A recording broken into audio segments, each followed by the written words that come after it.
South ఇండియాలోనే అతి తక్కువ ధరలకి రత్నాలనందించే ఏకైక సంస్థ 6JVR. కళ్యాణి గారు, మీరు బాగా ఆస్ట్రాలజీ గురించి చాలా చక్కగా చెప్తారు. అయితే ఈ జాతకం చెప్పడం అనేది ఒక వ్యాపారమా లేదా నాలెడ్జ్ని పెంచడమా? అంటే ఎలా అంటే ఇప్పుడు మామూలుగా జాతకం చెప్పేవాళ్ళు డబ్బులు తీసుకోరు అంటారు. ఇప్పుడున్న కాలంలో చక్కగా చాలా డబ్బులు తీసేసుకుంటున్నారు, పిండి పిండి మరీ తీసుకుంటున్నారనే చెప్పాలి. ఓకే, సో ఇలా తీసుకునే వాళ్ళు ఇలా తీసుకుంటున్నారు, ఇది తప్పంటారా? జ్యోతిష శాస్త్రం అనేది చాలా విలువైనదండి. అన్ని శాస్త్రాల కన్నా విలువైందిగా చెప్పచ్చు మనం. ఇంకొకటి ఏంటంటే, ప్రతి జన్మనికి మనము పోయిన జన్మలో మగవాళ్ళ ఆడవాళ్ళ, మనము ఏ కుటుంబంలో ఉన్నాము, ఎలా ఉన్నాము అది మనకు తెలియదు. కరెక్ట్. ఈ జన్మ మళ్ళీ నెక్స్ట్ది ఏ జన్మకి ఎలా ఉంటుంది ఏంటో తెలియదు మనకి.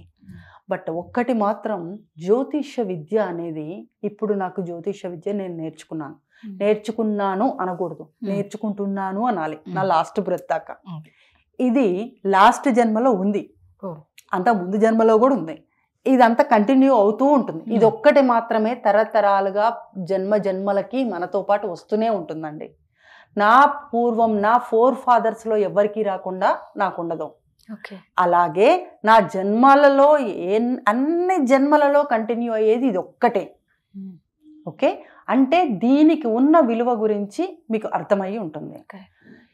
ఇది జ్యోతిష్యం అంటే వెలుగు నింపేది అని అర్థం, ఒక జ్యోతి వంటిది అని అర్థం. సరే, నాకు ఇప్పుడు ఎవరన్నా నా దగ్గర అడగడానికి వచ్చారు, వాళ్ళ గురించి అడగడానికి వచ్చారు. నాకు ఎంతవరకు అర్హత ఉంటుందండి అంటే, ఒక్కొక్కరికి ఒక్కొక్క అభిప్రాయం ఉంటుందండి. బట్ పుస్తకాలు, ఎన్నో గ్రంథాలు, వాటిని బట్టే మేము నేర్చుకుంటాము. పరాశర జ్యోతిష్యాన్ని మెయిన్గా తీసుకుంటాం.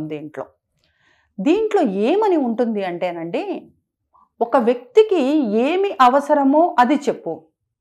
ఒకళ్ళు వచ్చి జాతకం అడుగుతారు, మా అబ్బాయి గురించి చెప్పండి అని. మీ అబ్బాయి గురించి ఏమని చెప్పాలి?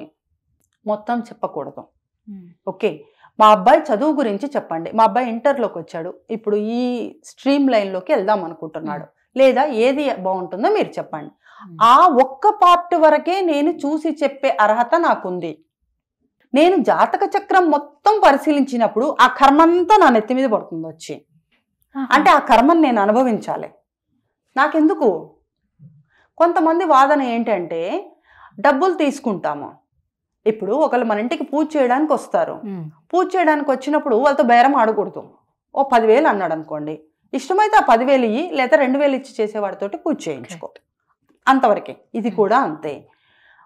మేము మొత్తం జాతకం అవతల వాడి పరిశీలించటం వలన మాకు ఎంత కర్మ వస్తుందో, వాడు మాకు డబ్బు ఇస్తే ఆ కర్మని వాడు పోగొట్టుకుంటాడు, మేము ఎక్కడికి పోగొట్టుకోము. అది పోవడానికి నేను ఎన్ని గాయత్రి మంత్రం జపాలు చేయాలి, ఎన్ని ఉపాసన చేయాలి? నాకు ఈ ఉపాసన శక్తి వలన ఏమవుతుందనంటే, ఇన్స్టిట్యూషన్ పవర్ వస్తుంది నాకు. అంటే నాకు వాక్శుద్ధి అవుతుంది. నాకు వాక్శుద్ధి అయినప్పుడు నేను ప్రతి వాళ్ళకి చెప్పేస్తూ ఉంటే అది ఒక రోజుకి ఖర్చు అయిపోతూ ఉంటుంది. నేను ఎంతకని పెంచుకుంటాను? సో నేను వేరే వాళ్ళ కర్మని తీసుకోవాల్సిన అవసరం నాకు లేదు. ఓకే, ఇంకొకటి, సరే ఒకళ్ళు వచ్చారు, జాతకం అడిగారు, వాళ్ళది బాగలేదని నీకు తెలిసినప్పుడు ఎంతవరకు పరిహారాలు చెప్పాలి అంటే, దీంట్లో దేశకాల పాత్ర అని ఒకటి ఉంటుందని చెప్పాను మీకు ఇదివరకు. ఆ మనిషి ఎంతవరకు భరించగలడు అంతవరకే చెప్పు, అంతకు మించి చెప్పద్దు. అసలు అతని జాతకంలో ఉంది, కానీ ఏదో ఒక చిన్న ప్రాబ్లం వస్తుంది. ఓకే, ఒక సింక్ ఉందండి, సింక్ బాగుంది, అన్నీ బాగానే ఉన్నాయి, వాటర్ పోట్ల మనం ఏం చేస్తాము, ఏదో ఒక పుల్లో ఏదో ఉపయోగించేసి దాన్ని క్లీన్ చేసేస్తాం. అంటే మనకు తెలుసు, ఆ పుల్ల పెట్టినప్పుడు కూడా వాటర్ పోలేక మనకు అర్థమైపోతుంది, ఆ ప్లంబర్ని పిలుచుకొని వస్తాము, అంతవరకు చేస్తాము. సేమ్ జీవితం కూడా అంతేనండి. మన దగ్గరికి ఎవరైనా వచ్చినప్పుడు అతనికి చెప్పి, బాబు నువ్వు ఇది చేసుకో, ఆ మనిషి మామూలు శక్తి ఉన్నవాడు, నాయన నువ్వు స్తోత్రం చదువుకో, లేకపోతే గుడికి వెళ్ళు, అతని శక్తానుసారణం మాత్రమే మనము చెప్పాలి. శక్తికి మించింది చెప్పద్దు. ఎప్పుడు పరిహారం చెప్పాలి అంటే, అతని దాంట్లో ఏదైనా అవకాశం ఉన్నప్పుడు పరిహారం చెప్పాలి. లేదు లేదు నేను మొత్తం 100% నిన్ను మార్చగలను అని అనుకొని నేను అది చెయ్యి ఇది చెయ్యి అని అన్నప్పుడు వాళ్ళకి అసలు పాపం ఏమీ తెలియదు. తెలియనప్పుడు ఏం చేస్తున్నారు అని అంటే ఎంతైనా కూడా డబ్బు ఖర్చు పెట్టేస్తున్నారు. వీళ్ళు బాగుపడుతున్నారు. ఇందులో జ్యోతిష్యులుగా ఉండి చాలా సంపాదించిన వాళ్ళు చాలా మంది ఉన్నారు. బట్ అతను మాత్రమేనండి, అతని పిల్లలకి దెబ్బ తగులుతుంది, అతని ఇంట్లో ఉన్న వాళ్ళకి అవుతుంది, నెక్స్ట్ తరాల వాళ్ళకి ఇబ్బంది కలుగుతుంది. జ్యోతిష్యం ఎంతవరకు తక్కువగా మాట్లాడగలిగితే అంత మంచిది, ఎంత తక్కువగా ఆశిస్తే అంత మంచిది.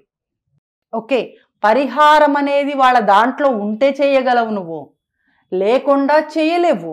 ఆ వీడెటిపోతే నాకెందుకు అని అనుకున్నప్పుడు నువ్వు అనుభవించాలి. వాళ్లే బెటరా, చెప్పించుకోవడానికి వచ్చిన వాళ్లే బెటరు. ముందు ఈ జ్యోతిష్యం చెప్పే వాళ్ళకి మాత్రం మంచి దెబ్బ తగులుతుంది. నిజమే, ఎందుకంటే వాళ్ళకి శక్తి మించి డబ్బులు ఎక్కువైపోతాయి. అప్పు తీసుకుని ఉన్నవి అమ్ముకొని చేయించుకునే వాళ్ళు కూడా, అంటే నగలు ఏవో ఒకటి తాకట్టు పెట్టి చేయించుకునే వాళ్ళు కూడా ఉన్నారని చాలా మంది ఉన్నారు. అవును, ఉంటారు. ఏడుస్తూ బాధపడుతూ కష్టపడి హోమం చేయమంటారు.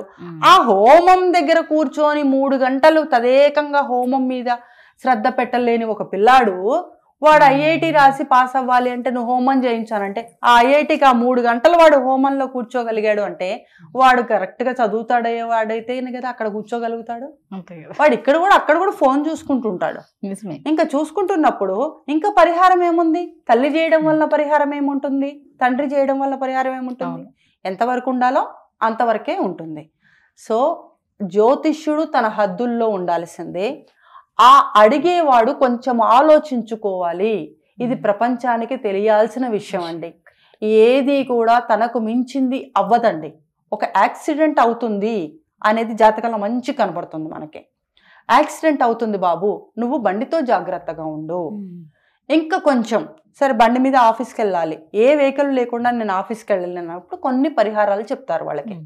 వాడికి యాక్సిడెంట్ కాకుండా అయితే ఉండదండి, యాక్సిడెంట్ అవుతుంది, బట్ అది కొంతలో పోతుంది, పెద్దది కాకుండా చిన్నదాంతో పోతుంది. కానీ ఒక్కొక్కళ్ళ జాతకంలో ఆ యాక్సిడెంట్ వాళ్ళ జీవితాన్నే మార్చేస్తుంది. అంటే కింద పడ్డాము, కాలు ఎరిగింది, ఒక 6 నెలలు సంవత్సరం బెడ్ మీద ఉంటాము. ఓకే, ఇది కూడా ఉంటుంది. అప్పుడు ఏం చెప్తాము? కాస్త జాగ్రత్తగా పోనాయన, ఏదో చదువుకో అని. ఈయన వాయిస్లో, నిజమైన జ్యోతిష్యుడైతే వాయిస్లో మార్పుతోటి చిన్నగా ఏదో చెప్తాడు, బాబు జాగ్రత్త. ఆడ వెళ్ళిపోయిన తర్వాత గేటు తీస్తుంటే కూడా చెప్తాడు జాగ్రత్త జాగ్రత్త అని. దాన్ని అర్థం చేసుకోవాలి. ఓకే, పూర్తి ఫలితం అనేది మనం ఎక్కడి నుంచి ఆశించలేము. పరిహారం అనేది 100% కాదు, మన జాతకంలో ఉంటేనే. ఇంకొకటి ఏంటనంటే, మన జాతకంలో పరిహారం ఉంటేనే మనం వెళ్ళగలుగుతాము. మనం మోసపోయేది ఉంటేనే వాళ్ళ దగ్గరికి వెళ్తాం. ఈ 2 మాత్రం కూడా మనలోనే ఉంది. ఓకే, సో మనం ట్రై చేసి కాదు అనుకున్నప్పుడు ఇంకెవరిదన్నా హెల్ప్ తీసుకోవడం, మన స్థాయికి తగ్గ హెల్ప్ తీసుకోవడం మంచిది. నిజమే, అంతకు మించింది అయితే చేయకూడదు. థ్యాంక్ యూ సో మచ్ అండి. థ్యాంక్ యూ అండి.